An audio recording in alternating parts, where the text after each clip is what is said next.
সুপ্রিয় দর্শক শ্রোতা, আসসালামু আলাইকুম ওয়া রাহমাতুল্লাহ।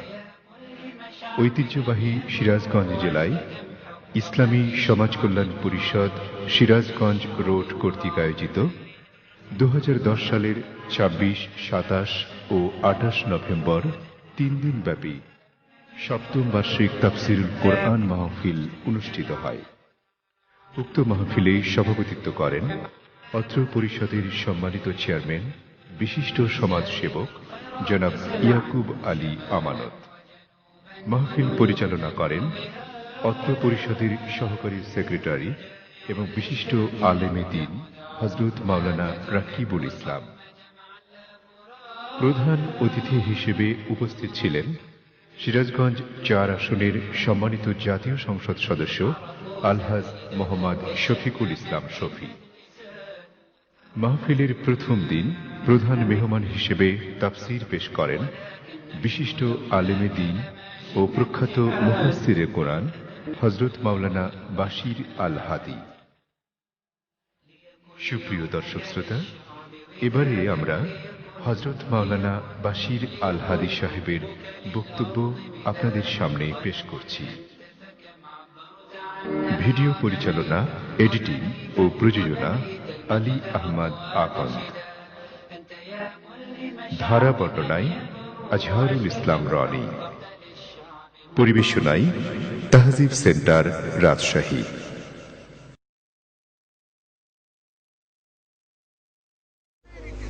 আসসালামু আলাইকুম ওয়া রাহমাতুল্লাহি ওয়া বারাকাতুহু।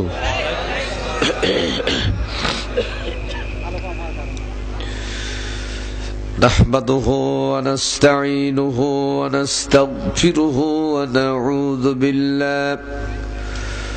নাউযু বিল্লাহি মিন শুরুরি আনফুসিনা ওয়া মিন সাইয়্যাতি আ'মালিনা। من يهد الله فلا مضل له ومن يضلله فلا هادي له ونشهد أن لا إله إلا الله وحده لا شريك له ونشهد أن سيدنا وحبيبنا ومولانا محمدا عبده ورسوله الذي أرسله بالحق بشيرا ونذيرا وداعيا إلى الله بإذنه وسراجا منيرا. وقد قال الله تعالى في كلامه المجيد وفرقانه الحميد. সকলেই মেহেরবানি করে জবান খুলে আমার সাথে তেলাওয়াত করুন। কমপক্ষে আউযু বিল্লাহ বিসমিল্লাহ পর্যন্ত সবাই বলুন। আউযু বিল্লাহি মিনাশ শাইতানির রাজীম। বিসমিল্লাহির রাহমানির রাহিম। قد كان لكم في رسول الله أسوة حسنة لمن كان يرجو الله واليوم الآخر وذكر الله كثيرا. إن الله وملائكته يصلون على النبي يا أيها الذين آمنوا صلوا عليه وسلموا تسليما. اللهم صل على مولانا محمد وعلى آل سيدنا মাওলানা মুহাম্মদ। জবান খুলে দিয়ে জোরে সোরে সবাই বলেন আল্লাহুম্মা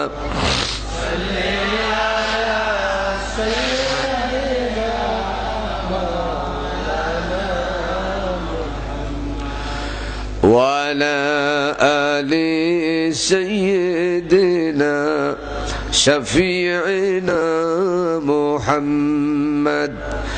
প্রিয় নবীজির দরুদ পড়ো, কেউ জবান বন্ধ রেখো না, জোরে জোরে নবীজির দরুদ পড়ো। কেউ চুপচাপ বসে থেকো না, নেক আমলের এই দুরূদ শরীফ জান্নাত তোমার ঠিকানা। আল্লাহুম্মা সাল্লি আলা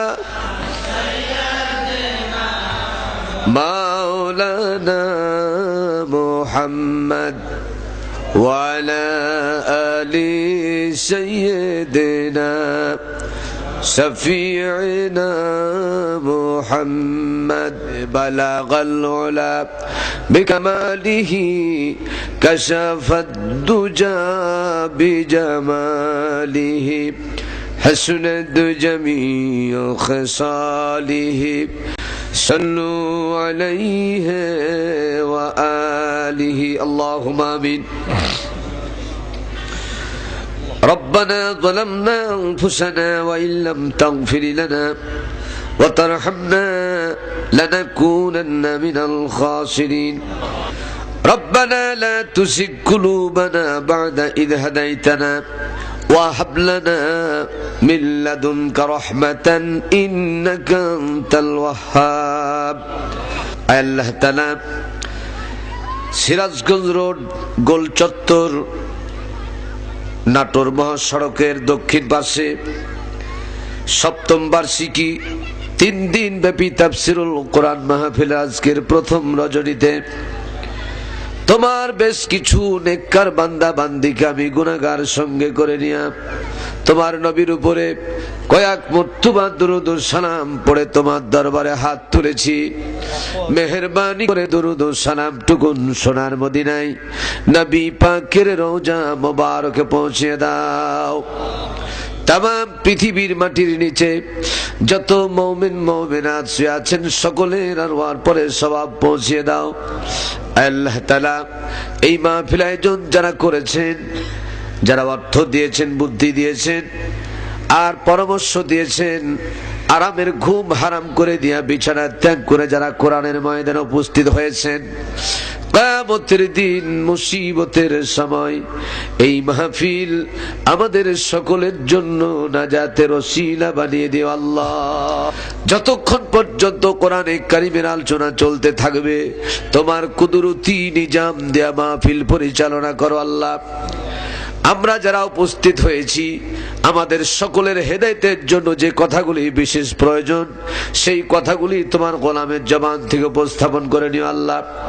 ইন্নাকা আনতাস সামিউল আলিম وتب علينا يا مولانا إنك أنت التواب الرحيم سبحان ربك رب العزة عما يصفون وسلام على المرسلين والحمد لله رب العالمين। একটু জোরে সোরে আল্লাহ জিকির করুন, লা ইলাহা ইল্লাল্লাহ লা ইলাহা ইল্লাল্লাহ, জোরে জোরে লা ইলাহা সুবহানাল্লাহ আলহামদুলিল্লাহ লা ইলাহা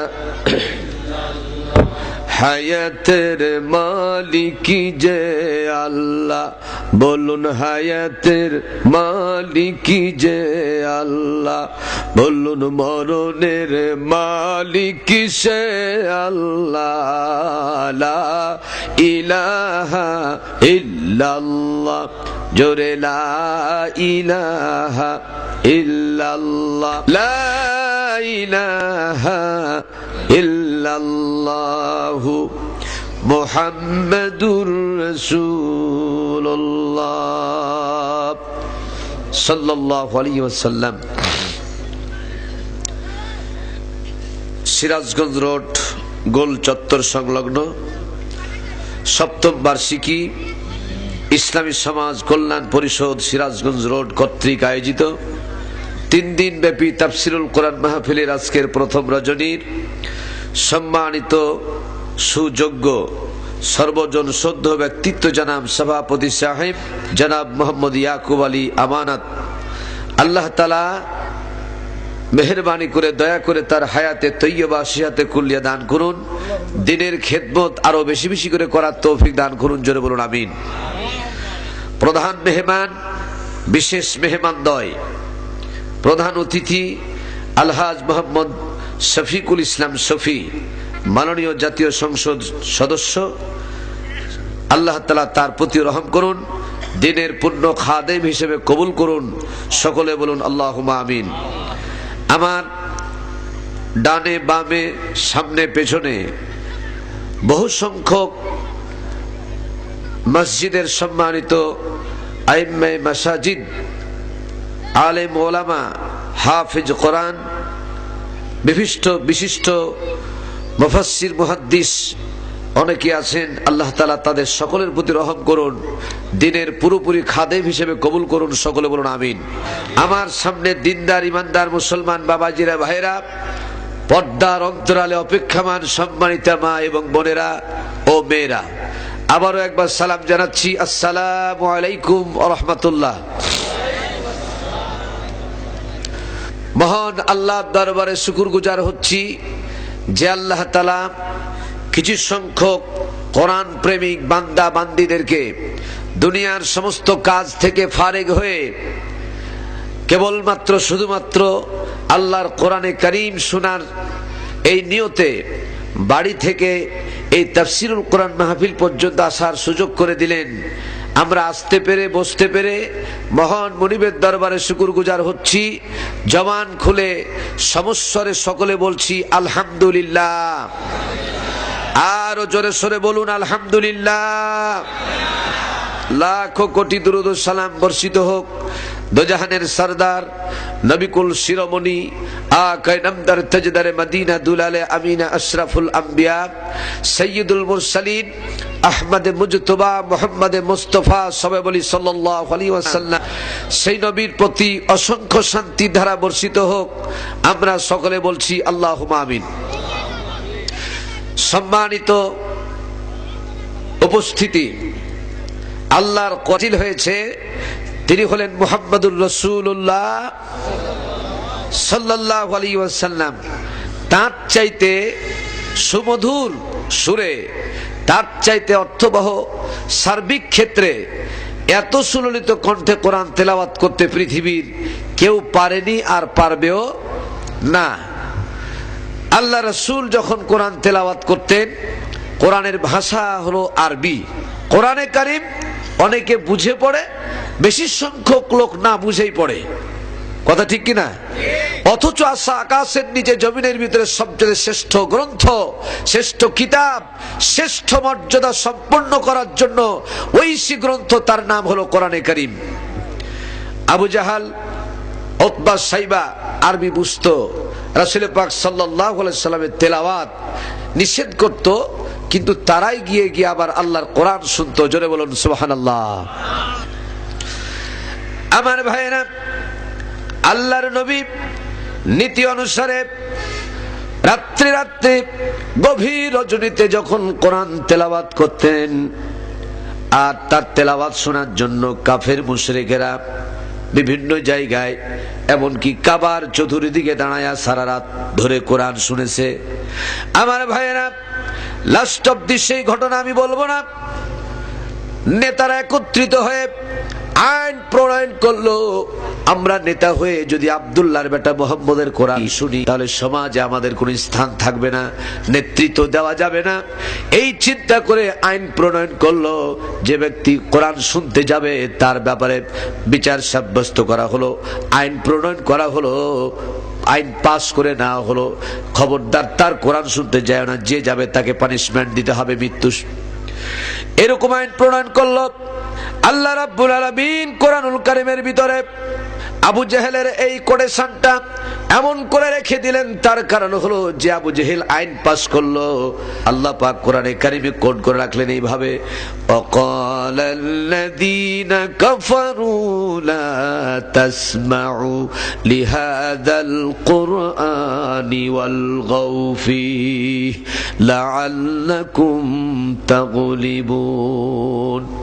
কাফেরেরা, অনুসারীরা, লা তাসমাউ, গ্রামাটিক্যাল কায়দা অনুযায়ী আলেম ওলামা আছেন এখানে, আরবিতে শুধু লা মানে না, যখনই লাম আলিফ হবে এটা হচ্ছে গ্রামাটিক্যাল কায়দা অনুযায়ী লামে নাহি আও লামে তাকিদ। আব্দুর রাজ্জাক ভাই ঠিক আছে না? কখনো না, শুধু যায় না, কখনো আব্দুল্লাহর বেটা মুহাম্মদের কোরআন শুনতে যায় না। এই যায় না নিষেধাজ্ঞা করলো, এমনকি আইন প্রণয়ন করলো, 144 ধারা জারি করলো শেষ পর্যন্ত। আজ আবু জেহেল দুনিয়াতে নাই, আবু জেহেল মারা গেছে, কিন্তু একথা সত্য, এই পৃথিবী যতদিন থাকবে আবু জেহেলের গোষ্ঠীরা কোরআনের বিরুদ্ধে 144 ধারা করার জন্য ততদিন বলো, ঠিক না বে ঠিক?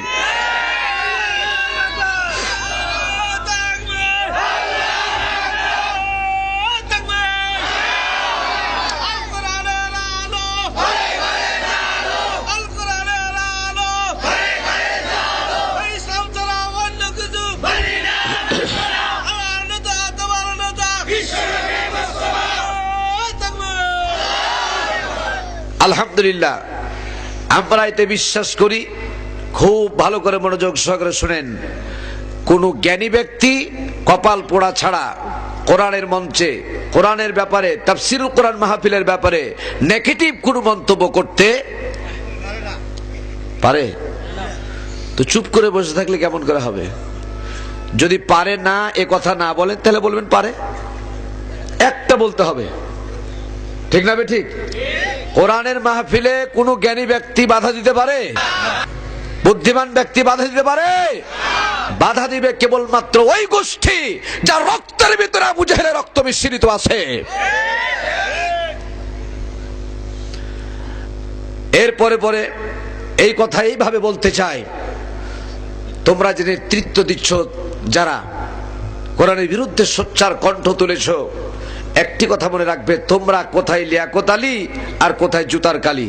তোমাদের চাইতে বড় শক্তিধর ছিল, তারাও কোরআনের ব্যাপারে কোন প্রকার বাধা দিয়ে হস্তক্ষেপ করে তারা টিকে থাকতে পারে নাই, মাটির সাথে ধুলি কণার সাথে তারা মিশে গিয়েছে। যারা বলো ঠিক না বে ঠিক? যারাই আল্লাহর কোরআনের বিরুদ্ধে কণ্ঠস্বর উঁচু করবে, আল্লাহ তাআলা দাবায়া দিয়ে তাদের কণ্ঠকে মাটির সাথে মিশিয়ে দিবে, কিনা?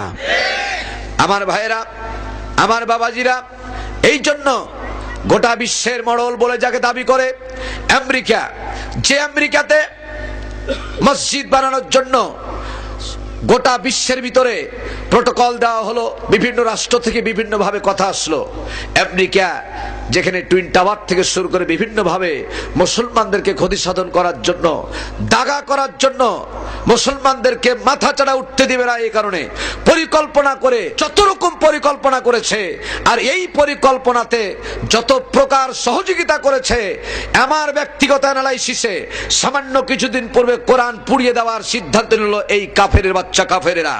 আর তার ব্যাপারে পৃথিবীর সমস্ত মুসলিমরা চরম ভাবে প্রতিহত করার চেষ্টা করলো, নিন্দা জ্ঞাপন করলো।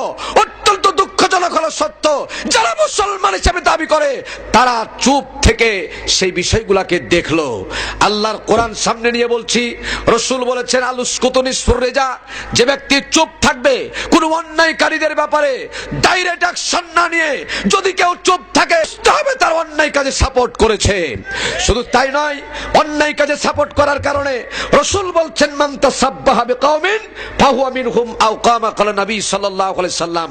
কাল কিয়ামতের ময়দানে কোরআনের বিরুদ্ধে যারা সোচ্চার হয়েছে, তাদের বিরুদ্ধে সংগ্রাম যদি না করো, তাদের বিরুদ্ধে স্লোগান না দাও, তাদের ব্যাপারে সিরিয়াস কোনো পদক্ষেপ না করো, কিয়ামতের ময়দানে ওই কাফের গোষ্ঠীর সাথে তোমার হাসর হয়ে যাবে। আমরা কেউ চাই না যে ওই সমস্ত অমুসলিমদের সাথে, কোরআনের দুশমনদের সাথে আমাদের হাসর নাসর হোক। এটা কি চাই? জোরে বলুন, এটা কি চাই?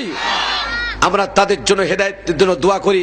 রাসূল সর্বপ্রথম হেদায়েতের কথা বলেছেন, তাদের ব্যাপারে দোয়া করি, আল্লাহ তাদের সবাইকে তুমি হেদায়েত দান করে দাও। জোরে বলেন আমিন, আরো জোরে বলেন আমিন। দ্বিতীয় স্টেপ হচ্ছে, কাফের মুশরিকদেরকে সব সময় আমরা এট ফার্স্ট কথা বলি ঠিকই, কিন্তু একটা ভাবার বিষয় হলো, খুব সাধারণ সেন্সে বলছি শুনুন, সেটা হলো আপনার স্ত্রী যদি হয় চোর, আপনার ঘরের বউটা যদি হয় চোর, আপনি হাজার ইনকাম করেন, ইনকামে আপনার বরকত হবে না। ঠিক না বে ঠিক? ঘরের লোকটাই যদি চোর হয়, হাজার হাজার লক্ষ লক্ষ টাকা ইনকাম করেও বরকত হবে না। ইসলামের ক্ষতি সাধনের জন্য ইহুদি খ্রিস্টানদের হস্তক্ষেপ আছে, কিন্তু ঘরের চোর যদি হয় আর ঘরের চোর যদি সহযোগিতা করে, তাহলে তাদের এই কাজ করা বড় সহজ হয়ে যায়। ইসলাম ক্ষতি সাধনের জন্য ইহুদি খ্রিস্টানের চাইতে নামধারী মুসলমান মুনাফিকরাই সবচেয়ে বেশি দায়ী। যারা বলো ঠিক না বে ঠিক, আরো যারা বলো ঠিক না বে ঠিক।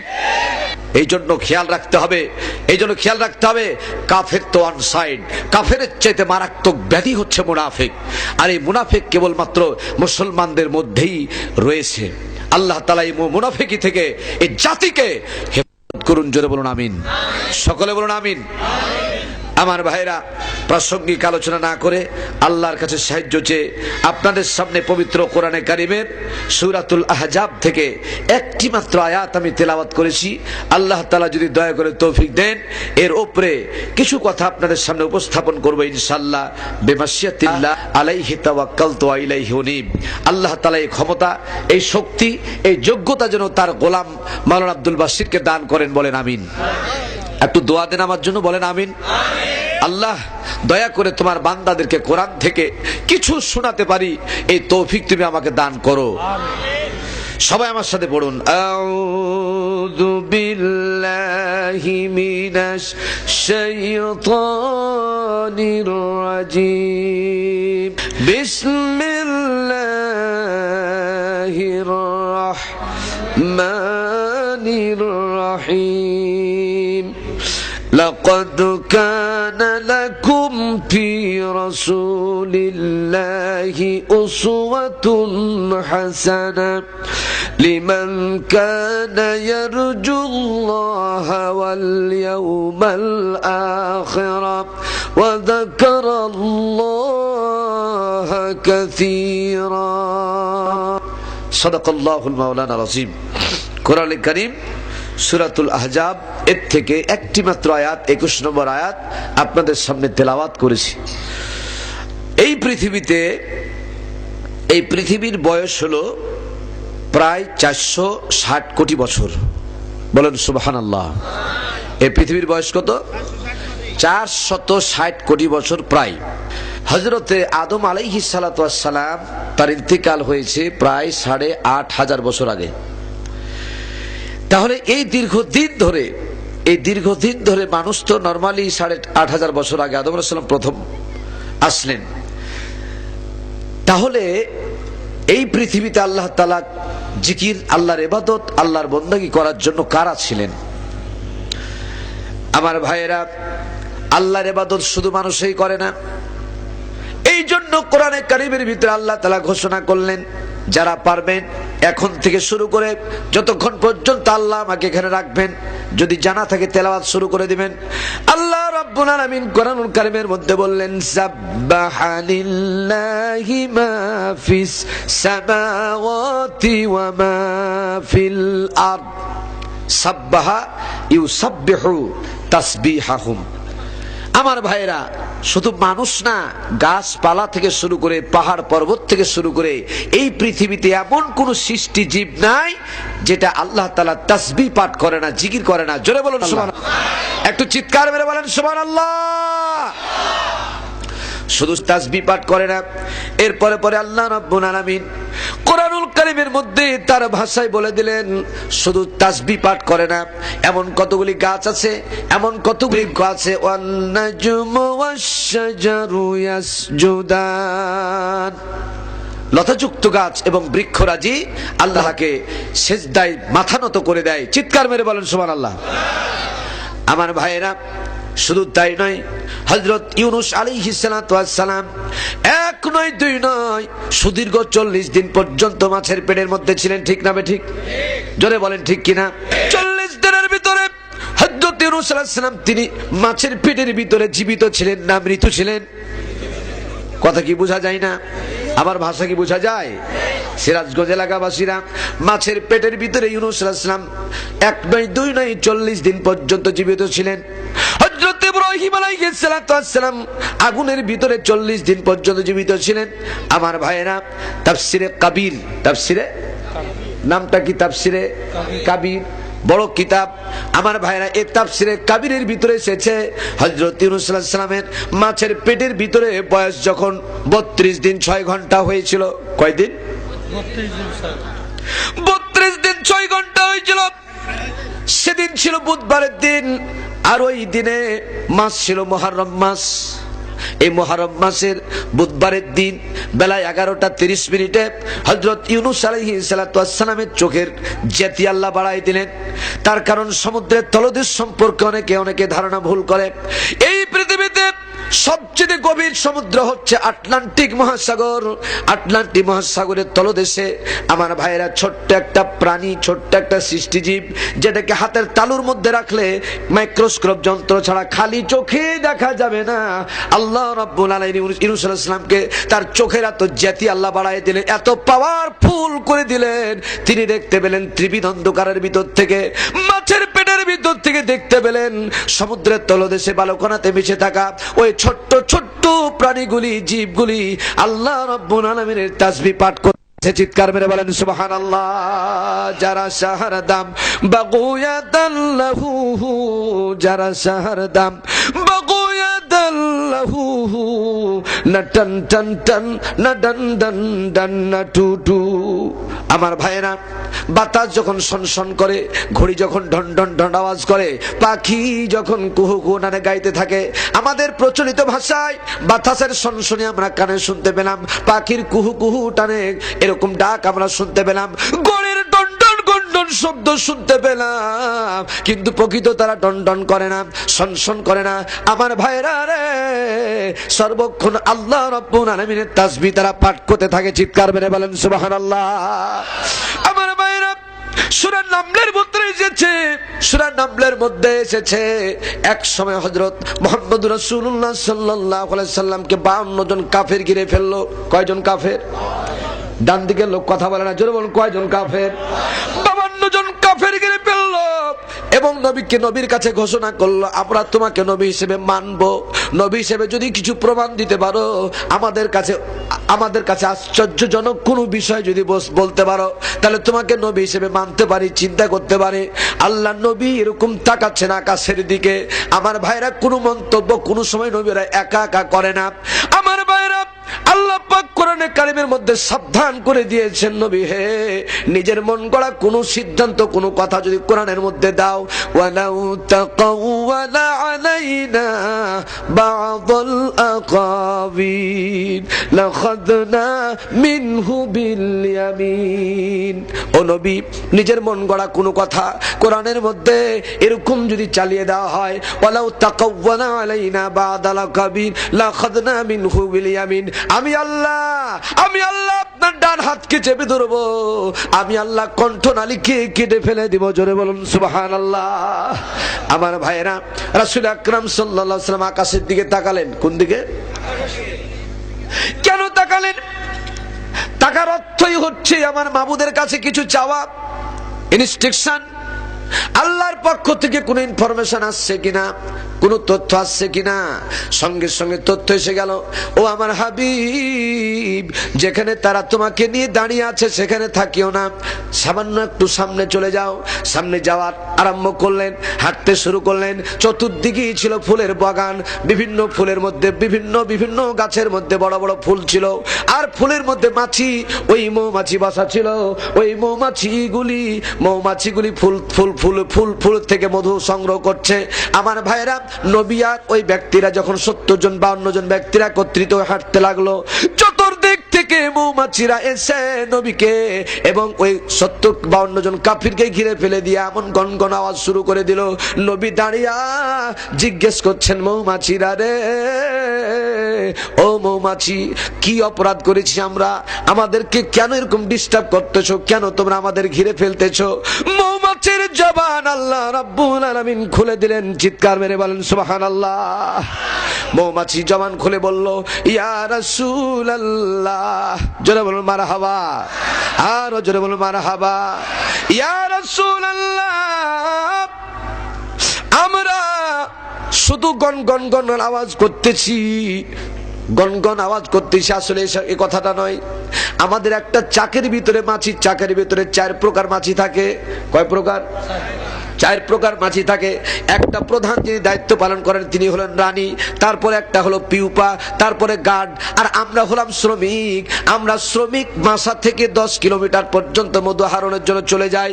এই মধুগুলি নিয়ে যখন আমরা বাসার মধ্যে চলে যাব, বাসার মধ্যে যাওয়ার পরে পরে আমাকে সর্বপ্রথম গার্ড, ওই গার্ডে আগে এরকম করে দেখবে, রিসার্চ করবেন যে ঠিক আছে কিনা, কত % মিষ্টি।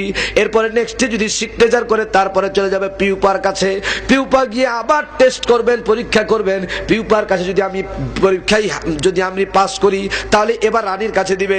রানী যদি ফাইনাল সিগনেচার করে তাহলে আমি চাকের ভিতরে সেই মধু রাখতে পারবো গো। ও আমার নবী, যত ফুলের উপরে মাছি গুলি বসে, এই ফুলের উপরে পৃথিবীর কোন ফুলের উপরে পার্সেন্টেজের দিক দিয়া মাত্র 10% ছাড়া বেশি % মিষ্টি থাকে না। ফুলের মধু এর % হলো মাত্র 10%। কত %? জোরে বলেন না। একটা ফুলের মধ্যে যে মধু থাকে এর মিষ্টির পরিমাণ হলো মাত্র 10%। ইয়া রাসূলুল্লাহ, ইয়া হাবিবাল্লাহ, এই 10% মিষ্টি মধু নিয়ে যদি বাসাতে যায় কেউ ঢুকতে দিবে না, কিয়ামত পর্যন্ত বাসায় জায়গা নাই গো নবী। আল্লাহর নবী প্রশ্ন করলেন, কিভাবে তাহলে মিষ্টিতে পরিণত হয়ে যায়? মৌমাছিরা সকলে বলতে লাগলো, ইয়া রাসূলুল্লাহ, ইয়া হাবিবাল্লাহ, আমরা ওই 10% মিষ্টি মধুগুলি মুখে করে নেয়া আমার বিশ্ব নবীর উপরে দুরূদ পাঠ করতে থাকি, আর এই দুরূদের বরকতে আল্লাহ 10% মিষ্টি মধুকে 100% পরিণত করে দেন।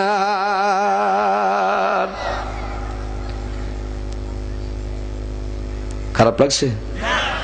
আমার ভাইয়েরা, আমার বাবাজিরা, এই জন্য এমন একটা সাবজেক্ট আপনাদের জন্য আজ নতুন করে বেছে নিয়েছি। আমার সিদ্ধান্ত ছিল অন্যরকম। এখানে হোটেলে আসার পরে আমি না ঘুমায়া নোট করে দেখলাম আমার সিরাজগঞ্জ এই চত্বর, গোল চত্বর এলাকাবাসীর জন্য কি উপহার দেওয়া যায়। আমার ভাইয়েরা, এই পৃথিবীতে এমন কোন সৃষ্টি নাই যে কাউরে অনুসরণ করে না, কাউরে আদর্শ মেনে চলে না। আপনি দেখবেন উটের ইতিহাস, ওই ইসলামের ইতিহাসের মধ্যে দেখবেন উট, প্রথম উটটা যেদিকে যায় পরের উটগুলা তার পিছন পিছন, সে যদি আগুনে ঝাঁপ মারে পরের গুলাও ঝাঁপ মারবে। ভালো করে যায় না দেখবেন। আমার ভাইয়েরা, পাখি দেখবেন আকাশ দিয়ে যখন চলে, আমার ভাইয়েরা, ফরেস্ট থেকে হাজার হাজার মাইল দূর থেকে পাখিগুলি উড়ে যখন শীতের মৌসুমে আমাদের এলাকাতে আসে, দেখবেন সর্বপ্রথম যেটা যেদিকে যায় পিছনের গুলা সেদিকে। এবার জমিনে চলে আসেন, আকাশ তো দেখলেন, এবার জমিনে চলে আসেন লাল লাল পিঁপড়া আছে না নাই? আরো আসতে বলেন যে আছে। এই লাল পিঁপড়া প্রথম যেদিকে যায় ইচ্ছা করলে বাকিগুলা সোজা পাড়ি দিতে পারবে, কিন্তু দেখবেন টাড়া বাঁকা হয়ে যেটা যেদিকে যায় ওকে অনুসরণ করে বাকিগুলা ওর পিছন পিছন যায়, ঠিক কিনা? আমার ভাইয়েরা, পৃথিবীতে গাছপালা থেকে শুরু করে চন্দ্র সূর্য থেকে শুরু করে আপনার জমিনের লাল পিঁপড়া পর্যন্ত তারা যদি একজনের আদর্শ মেনে চলে, মানুষের আদর্শ মেনে চলার জন্য আল্লাহ তাআলা কাউকে কোনো পথ দেখিয়েছেন কিনা? মানুষ কার আদর্শ মেনে চলবে? মানুষ কার আদর্শ মেনে চলবে? না না না না, ভুল কথা বলিয়েন না। আল্লাহ পাক এটা সুন্দর করে বর্ণনা করলেন, মানুষ কার আদর্শ মেনে চললে মানুষ আমি আল্লাহকে পাবে। আদর্শ মেনে চলার ব্যাপারে আল্লাহ রাব্বুল আলামিন কোরআনুল কারীমের মধ্যে ঘোষণা করলেন, পড়ুন, লাকাদ কানা লাকুম ফি রাসূলিল্লাহি উসওয়াতুন হাসানা লিমান কানা ইয়ারজুল্লাহা ওয়াল ইয়াউমাল আখিরা ওয়া যাকারাল্লাহা কাসীরা। আল্লাহু আকবার, বলেন জোরে আল্লাহু আকবার। আমার ভাইয়েরা, আল্লাহ রাব্বুল আলামিন কোরআনুল কারীমে বললেন, তোমাদের জন্য রয়েছে উত্তম আদর্শ কেবলমাত্র শুধুমাত্র আমার নবীর ভিতরে। জোরে বলুন সুবহানাল্লাহ। আমার ভাইয়েরা, এই আদর্শের কথা বলে ক্ষান্ত হন নাই। ও আমার কলিজার টুকরা মা মুনিরা, তোমরা বসে থাকো, চুপ করে কথাগুলি শোনো। তোমাদের জন্য কিছু উপহার এসে শেষের দিকে তোমাদের জন্য সেই কথাগুলি বলবো ইনশাআল্লাহ। আল্লাহ তৌফিক যেন দেয়, বলেন আমিন। জবান খুলে বলুন আমিন। আমার ভাইরা রে, রাসূলের আদর্শ কি ছিল? গোড়া থেকে আমরা চলে যাই। এট ফার্স্ট রাসূল পাক সাল্লাল্লাহু আলাইহি সাল্লাম যখন দুনিয়াতে আসলেন, মাসটা ছিল কি মাস? রবিউল, বলেন না জোরে, রবিউল আউয়াল। রবি মানে বসন্ত, আউয়াল মানে প্রথম। প্রথম বসন্ত, প্রথম। এই প্রথম বসন্তের সাথে নবীর কানেকশন কি, মিল কি? আমার ভাইয়েরা, আল্লাহ নবী পৃথিবীতে আসার আগ পর্যন্ত এক নয় দুই নয় সুদীর্ঘ 500 বছর নবীর দরজা বন্ধ ছিল। ঠিক না বে ঠিক? আমার ভাইয়েরা, নবীর দরজা বন্ধ থাকার কারণে সিজদা করার শ্রেষ্ঠ জায়গা আকাশের নিচে জমিনের ভিতরে সর্বোত্তম ঘর হলো কাবা ঘর। ঠিক না বে ঠিক? আল্লাহর ঘর মসজিদ। আমার ভাইরা, এরকম শ্রেষ্ঠ জায়গাতে কালেমার দাওয়াত না থাকার কারণে শেষ পর্যন্ত মূর্তি পর্যন্ত উপস্থাপিত হয়েছিল। ঠিক কিনা বলেন? আরো জোরে বলুন ঠিক কিনা। আমার ভাইরা, দাওয়াতের কাজ বন্ধ থাকার কারণে ওই সময় জাহেলিয়াত বৃদ্ধি হয়ে গিয়েছিল। শুধু বৃদ্ধি হয় নাই, এমন বিষয় হয়েছিল, মুসলমানদের ইতিহাস খুলে তাকান ভালো একবারে গোড়ার দিকে। আমার ভাইরা, আল্লাহ রাব্বুল আলামিনের নবীর সাথে এরকম প্রথম বর্ষ কেন মিল হলো? আমাদের দেশে অনেক সময় দেখা যায় বসন্তকালে বহু গাছ, বহুত রকম গাছ আছে, যেমন শিমুলের গাছ। চিনেন না শিমুলের গাছ? সভাপতি স্যার, শিমুলের গাছ চিনেন কি চিনেন না? এমন একটা সময় আছে শুধু ফুলগুলি থাকে, পাতা একটাও থাকে না। দু চারজন বলছে ঠিক, বাকি গেল বে ঠিক। সুবহানাল্লাহ, শুধু পাতা বলে কোনো জিনিস থাকে না, ফুল কেবলমাত্র কুড়ি কুড়ি ফুটিয়ে দেয়। আমার ভাইরা, নতুন বসন্ত খুব ভালো করে শুনেন, একটা পাতা পাকা, আর একটা পাতা পড়ে গেছে, আর একটা পাতা এরকম শুকিয়ে আছে, এটা দেখতে ভালো লাগে না। এই জন্য ইসলামের ব্যাপারটা হয়ে গেছিল এরকম, পাতা শূন্য, গাছের নাড়া হয়ে গেলে যেমন লাগে, পাতা শূন্য থাকলে ওই নাড়া গাছের দিকে তাকাতে ভালো লাগে না। আবার কিছুদিন পরে নতুন পাতা যখন গজে যায়, দেখতে ভালো লাগে না, খারাপ লাগে? ইসলামটা নাড়া হয়ে গিয়েছিল, ইসলামটা জিরোর কোটায় চলে গিয়েছিল। বিশ্ব নবী মুহাম্মদুর রাসূলুল্লাহ, জোরে বলুন সাল্লাল্লাহু আলাইহি ওয়াসাল্লামকে দিয়া নতুন ভাবে ইসলামের জাগরণ, ইসলাম আল্লাহ গজিয়ে আবার নতুন ভাবে সাজায় দিয়েছেন। জোরে বলুন মারহাবা। আমার ভাইয়েরা রে, রাসূল পাক সাল্লাল্লাহু আলাইহি সাল্লাম যেদিন আসলেন দুনিয়াতে, ওই সময় কি ছিল? রাত্রি ছিল না দিন ছিল?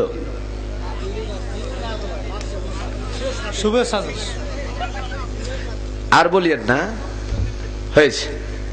আমার ভাই, এটা হলো কেন? এটার কারণটা কি? রাসূলের একটা সেকেন্ড পর্যন্ত এদিক ওদিক ইনফরমেশন ছাড়া হবে না। আমার ভাইয়েরা, এই পৃথিবীতে যতগুলি নবী এসেছিলেন, সমস্ত নবীরা ছিল গোত্রমুখী, গোত্রের জন্য, নির্দিষ্ট সময়ের জন্য। কিন্তু বিশ্ব নবী মুহাম্মদুর রাসূলুল্লাহ, জোরে বলুন সাল্লাল্লাহু আলাইহি ওয়াসাল্লাম, কোন গোত্রের নবী না, কোন রাষ্ট্রের নবী না, রাহমাতাল লিল আলামিন। জোরে বলুন মারহাবা। আলামিন, গোটা বিশ্ব জাহানের জন্য রহমত। ঠিক না বেঠিক? আমার ভাইরা, সেই বিশ্ব নবী রাত্রি দিনে কোন সময় দুনিয়াতে আসবে সর্বপ্রথম রাত্রিকাল আল্লাহর কাছে দরখাস্ত করেছে, আল্লাহ এমন একজন নবী দুনিয়াতে আসতেছে যে নবী নুরুন নবী, কোন অন্ধকার ঘরের মধ্যে যাইলে অন্ধকার থাকবে না, সমস্ত আলো নূর হয়ে যাবে গো আল্লাহ। আমার নুরুন নবীকে রাত্রিবেলা যদি আমি পাই, আমি রাত্রি ধন্য হয়ে যাব। পক্ষান্তরে দিন আল্লাহর কাছে আবার আবদার করলো, আল্লাহ রাত্রিবেলা তুমি নবীকে পাঠায়ো না, দিনের নবীকে দিনের মধ্যে পাঠায় না, আমার আবদার। আল্লাহ পাক এমন একটা ব্যবস্থা করলেন, না দিন না রাত্রি, যাতে রাত্রি আর দিনের উভয়ের হক আদায় হয়ে যায়। এই জন্য সুবে সাদিকের সময় আল্লাহ রাব্বুল আলামিন বিশ্ব নবীকে দুনিয়াতে প্রেরণ করলেন। চিৎকার মেরে বলেন মারহাবা। আমার ভাইয়েরা রে, রাসূল পাক সাল্লাল্লাহু আলাইহি সাল্লাম যখন দুনিয়াতে আসলেন, এই শুভে সাদিকের সময় ভোরবেলা সোমবারের দিন, ওই দিন গোটা এলাকার মধ্যে একটা হিড়িক পড়ে গেল। এলাকার মানুষ সব আমিনার ঘরের মধ্যে, ঘরের চতুর্দিকে এরকম জমা হতে থাকলো। তদানীন্তন সময় রাসূলের যে ঘরের মধ্যে জন্মগ্রহণ করলেন, ডান দিকে ছিল কিছু দূরে আবু জেহেলের বাড়ি, আর সবচেয়ে নিকটবর্তী বাম সাইডে ছিল আবু লাহাবের বাড়ি। আমার ভাইরা, আবু লাহাবের একটা কাজের দাসী ছিল, যার নাম কিতাবে আসছে সুয়াইবিয়া। আবু লাহাবের কাজের দাসীর নাম হলো সুয়াইবিয়া। আমার ভাইরা, মহিলাদের উপরে মেয়েদের উপরে এত স্টিমরোলার চলতো। আজকে মহিলারা তোমরা রাস্তাতে নেমে স্লোগান দিচ্ছ ইসলামের বিপক্ষে। ও মেয়েরা, মা ইয়ালফিজু মিন কাউলিন ইল্লা লাদাইহি রাকিবুন আতীদ। ওরে বোনেরা রে, তোমরা আমাদের বোন, তোমরা আমাদের মায়ের জাত। আর দুনিয়া কুল্লুহা মাতাউন ওয়া খায়রুল মাতাইদ দুনিয়া আল মারাতুস সালিহা। আজকে তোমাদের জন্য রাসূল যদি না আসতেন, ইসলাম যদি না আসতেন, ওই জীবিত কবর দেওয়া তোমাদের নসিবে থেকে যেত। জোরে বলুন ঠিক কিনা? ওই তদানীন্তন সময় আজকে আমাদের দেশে কেউ যদি কুটুম বেড়াইতে আসে, মেহমান আসে, সর্বশেষ ওকে চা অথবা পান দিতে হবে। তদানীন্তন সময় ওই জাহিলিয়াত যুগে খাওয়া দাওয়ার পরে সর্বশেষে একটা মেয়েকে উপস্থাপন করা হতো। ওই মেয়েকে ব্যবহার করার পরে কেউ ফিরিয়ে দিত, আর কেউ হত্যা করত। নাউজুবিল্লাহ। জোরে বলেন না নাউজুবিল্লাহ। ওই তদানীন্তন সময় সুয়াইবিয়া, আবু লাহাব একটা আইন পাস করলো। সুয়াইবিয়া রে, ও সুয়াইবিয়া, আমি তোকে একটা আইন পাস করে দিলাম তোর ব্যাপারে। আমার উইদাউট পারমিশনে, বিনা অনুমতিতে একটা মিনিট যদি কোথায় কাটাবি, একটা মিনিটের পরিবর্তে 100 ব্যত্রাঘাত করে মারবো। কত ব্যত্রাঘাত? কয় মিনিটের?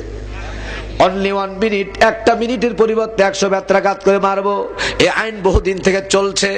এদিকে আবু লাহাব বাড়িতে নাই, কার মুখে যেন সুয়াইবিয়া শুনেছে আমিনার ঘরের মধ্যে একটা পূর্ণিমার চাঁদ নেমেছে। জোরে বলুন মারহাবা। আকাশ হতে চাঁদ নামে ওই মা আমিনার কোলে, আধার রাতে উঠুন যেন চাঁদের চেরাগ জ্বলে, চাঁদের চেরাগ জ্বলে। জোরে বলুন মারহাবা। হাসেন উশান দীপ রাঙিয়ে, বিয়াল বাগের ফুল ফুটিয়ে, জীবন খেয়া ঝিলমিলিয়ে মন ভরিয়ে তোলে, মন ভরিয়ে তোলে। আকাশ হতে চাঁদ নামে ওই মা আমিনার কোলে, আধার রাতে উঠুন যেন চাঁদের চেরাগ জ্বলে, চাঁদের চিরাগ জ্বলে। জোরে বলুন মারহাবা। আর জোরে বলুন মারহাবা। আবু লাহাব বাড়িতে আসলো। বাড়িতে আসার পরে পরে দেখছে সুয়াইবিয়া নাই। কোথায় গেল রে সুয়াইবিয়া, কোথায়? খোঁজ করতে করতে একজন বৃদ্ধ মহিলা বলছে, ওকে দেখেছি আমিনার ঘরের মধ্যে যেতে। কয়েকজন সেনাপতিকে পাঠিয়ে দিল। আবু লাহাব যদি কি বলে, সুয়াইবিয়া যদি তার ঘরে যায়, টানা হাতড়া করে বের করে নিয়ে আসো।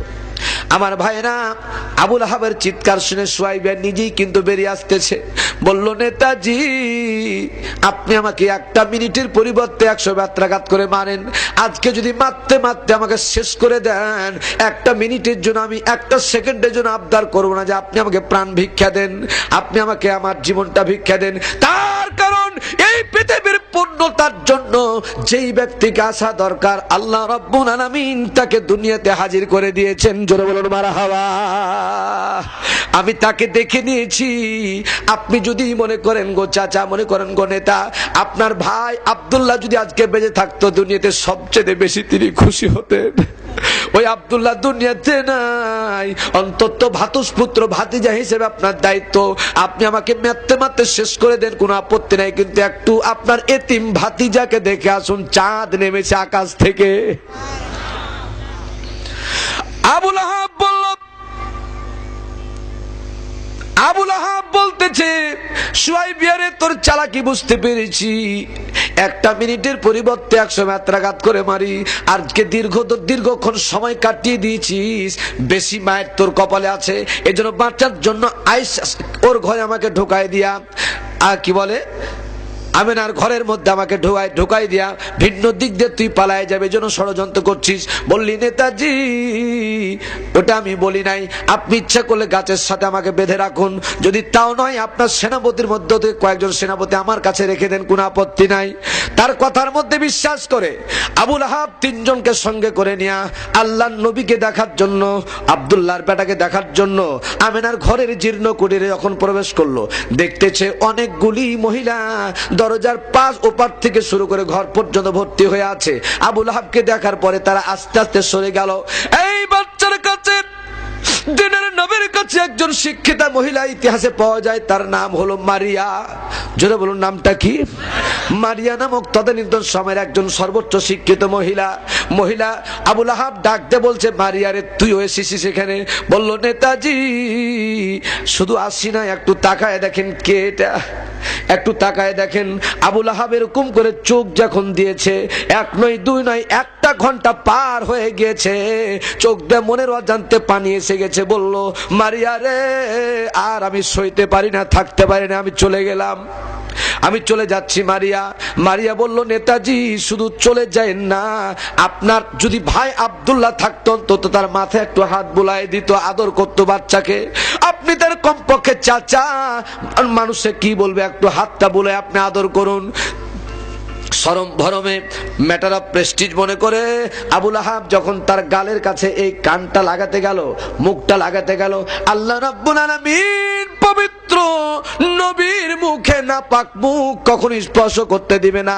আল্লাহ নবীর এরকম করে শুয়ে আছে, মুখটা নড়াচড়া করে, ওই মুহূর্তে আবুল আহাব যেমন মুখখানা সামনের দিকে নিয়ে গেছে, চট করে আল্লাহ নবীর মুখখানা ডান দিকে ঘুরে গেল এবং আবুল আহাবের কানটা তার মুখের পাশে পড়ে গেল। আমার ভাইরা রে, এবার আবুল আহাব বলছে মারিয়া রে, ছোট্ট বাচ্চার জবান থেকে এরকম কথা কোনোদিন আমি শুনি নাই, দেখো তো কি বলছে। 1 নয় 2 নয় 74 জন মহিলা সহ 2 জন সেনাপতি সহ নবীর জবানে, নবীর মুখে এরকম কান লাগায় দিলেন।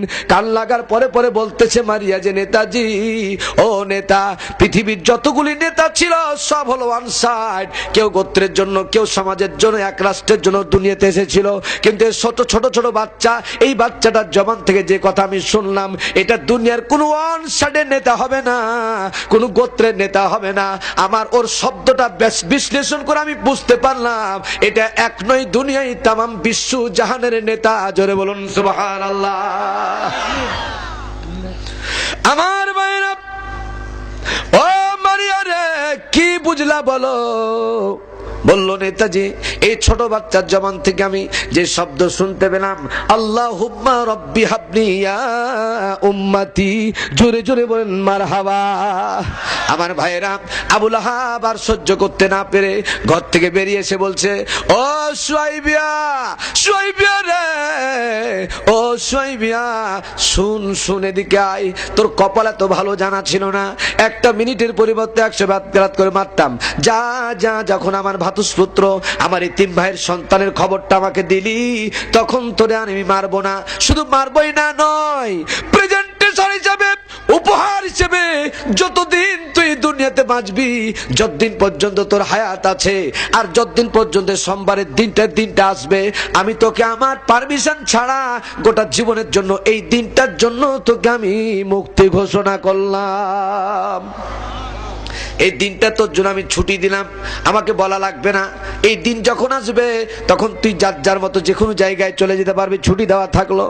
আমার ভাইরা, আবু লাহাব যখন দুনিয়া ছেড়ে বিদায় নিয়েছিল, একটু কনক্লুশন ছোট করলাম, যখন দুনিয়া থেকে বিদায় নিয়েছিল, 1 নয় 2 নয় 9 জন কাফেরের বিরুদ্ধে, কাফের সহ আমার ভাইরা আবু জেহেল সহ 9 জন কাফেররা স্বপ্নে দেখছিল।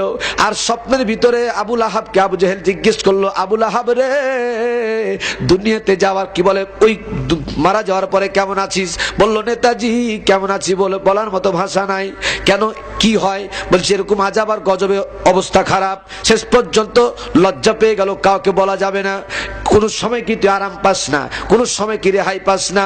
আবু লাহাব বলছে, নেতাজি গোটা বছরের ভিতরে একই রকম কবরে আযাব চলতে থাকে বিভিন্ন ধরনের। গোটা বছরের ভিতরে একটা মাত্র দিন, যেই দিনটা হলো 12 রবিউল আউয়াল, একটা মাত্র দিন, যেদিন সোমবারের দিন, আমার ভাতিজা আব্দুল্লাহর পুত্র মুহাম্মদ, আমরা বলি সাল্লাল্লাহু আলাইহি ওয়াসাল্লাম, তার সংবাদটা আমাকে আমার কাজের মেয়ে, আমার কাজের দাসী সুয়াইবিয়া দিয়েছিল।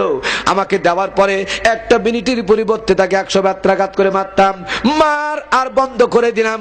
আর শুধু মায়ের বন্ধ করলাম না, তাকে ওই দিনের জন্য আজীবন মুক্তি ঘোষণা করলাম। ও নেতাজি, গোটা বছরের ভিতরে ওই লাইলা কি বলে 12 রবিউল আউয়াল দিনটা যখন আসে, গোটা বছরের মধ্যে ওই দিন আর যখন আসে, 24 ঘন্টার জন্য ওই দিনের জন্য আমার কবরে আযাব বন্ধ হয়ে যায়।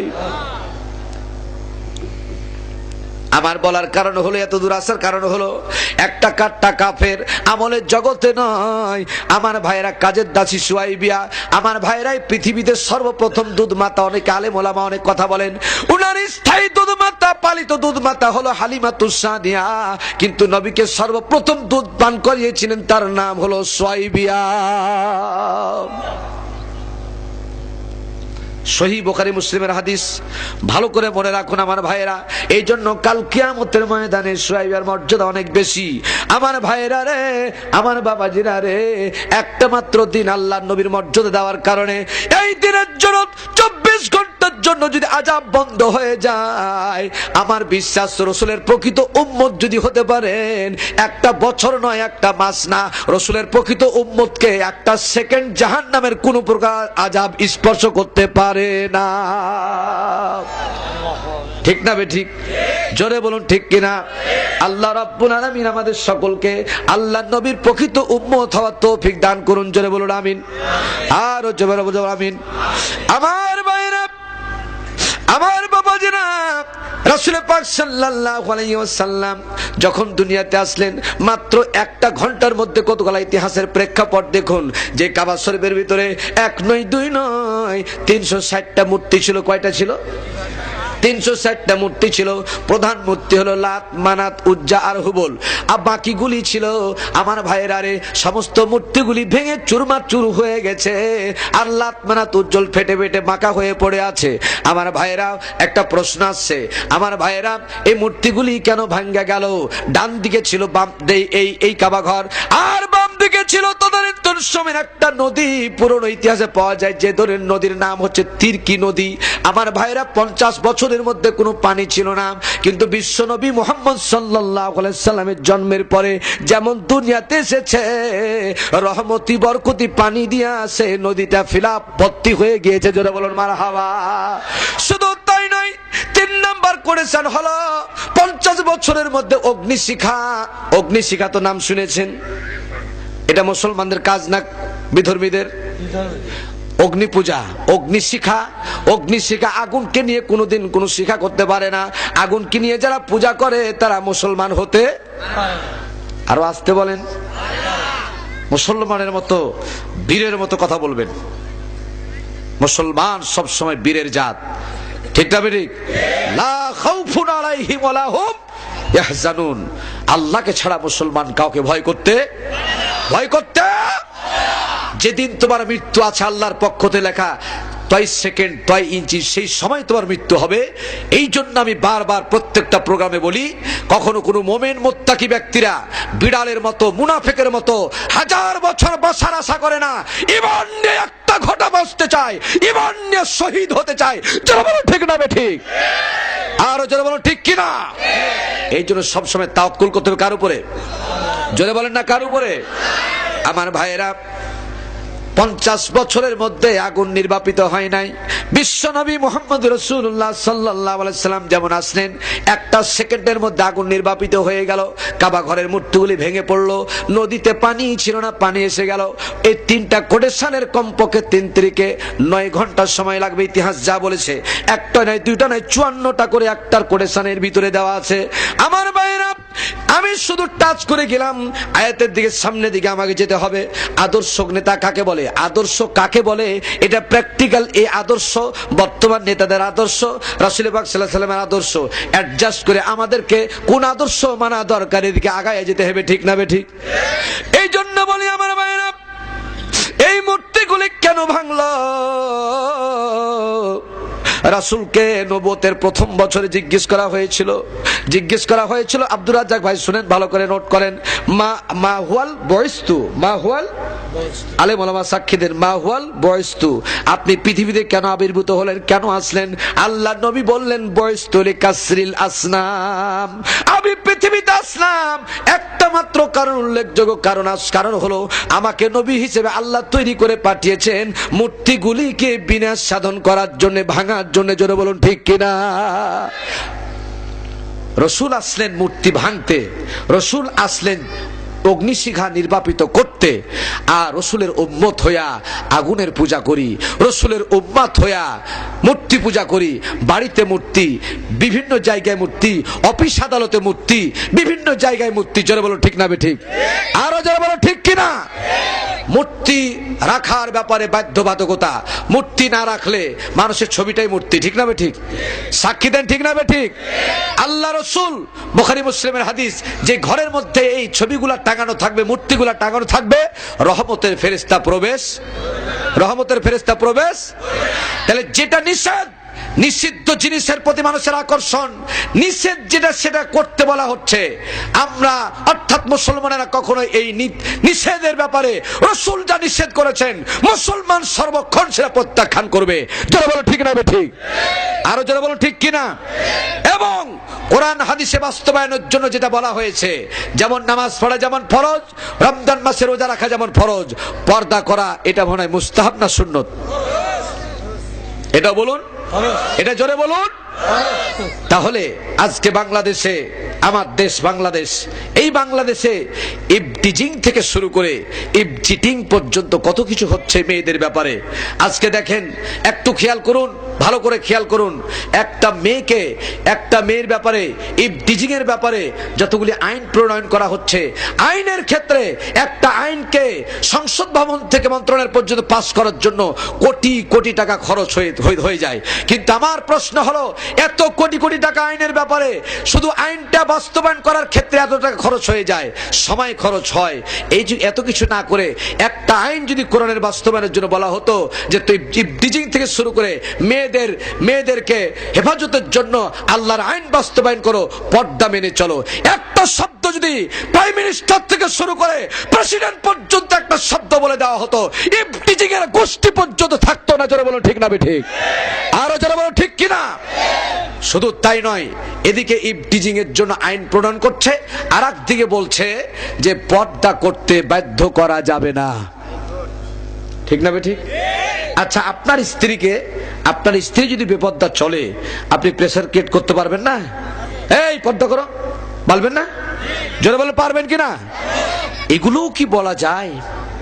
আপনি মুসলমানের দেশ, এটা মুসলমানের রাষ্ট্র, মুসলমান হলো এটা মুসলমান, এত সংখ্যক মুসলমান, আর ডাইরেক্ট আল্লাহ তাআলা আইন হিসেবে কোরআনে কারীমের মধ্যে তা দিয়েছে।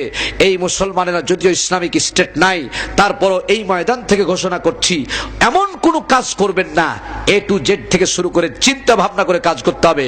কোরআন আমরা নামাজ রোজার ব্যাপারে, ঈমান আকীদের ব্যাপারে সবটা মানতে পারি না, কিন্তু কোরআনের আইনের পরিপন্থী যা আল্লাহ তাআলা কোরআনে দিয়েছেন, এর বিরুদ্ধে কোনো প্রকার ষড়যন্ত্র এই মুসলমানের একটা ফোঁটা রক্ত থাকা পর্যন্ত বরদাস্ত করবে না।